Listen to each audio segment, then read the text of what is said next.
the Humboldt Broncoes bus crash, it's interesting how like all the rookies seem to be the ones that passed away because the rookies were at the front of the bus, but all the vets, the further towards the back you got, the older guys, a lot of them ended up making it just because they were at the back of the bus versus the front of the bus, and then obviously all the coaching staff passed away. That's a thought that I do have anytime I get on a team bus. I'm thinking I want to try to get as far back as I possibly can without disrespecting the vets, obviously, because we go by GPs, games played, right?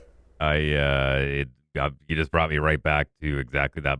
I remember exactly where I was. I remember exactly what I was doing. I remember what I was wearing, and I remember just sitting there and bawling my eyes out and reaching out to a bunch of guys that I used to ride the bus with on a regular basis. And, shout out to Brian Munns, who is a former broadcaster in the National Hockey League for the Winnipeg Jets. He was the one that came up with the idea of putting a hockey stick out on your front porch so the guys that passed on could still play. And I really appreciated that. Yeah, it's that sorrow hasn't gone away yet, man. It hasn't gone away. I feel bad for the truck driver. I don't think we've talked about this on the show ever yet, but even though, he made a mistake, he wasn't qualified or certified, like he messed up big time one time, and I know they're deporting him, but you got to live with that for the rest of your life that you did that. Like that's going to be hard.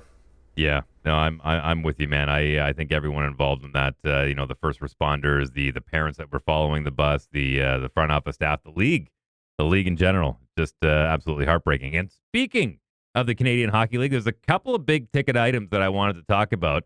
Before we get into it, it's regarding the NCAA and their decision on the CHL, and also a recent suspension that happened in the Ontario Hockey League that happened underneath the CHL. Before we get there, though, do you want to give a shout-out to our title sponsor?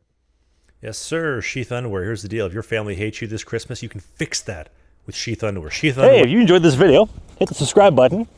We do a new podcast every single Sunday during the season called Sling the Biscuit. It is a non-mainstream hockey podcast, so we talk about my hockey career, the minor pros, Spain, the Fed, you name it, all the stuff that you won't hear in the mainstream news. Music, pop culture, politics, a little bit. Thanks for watching this video, and we'll see you soon.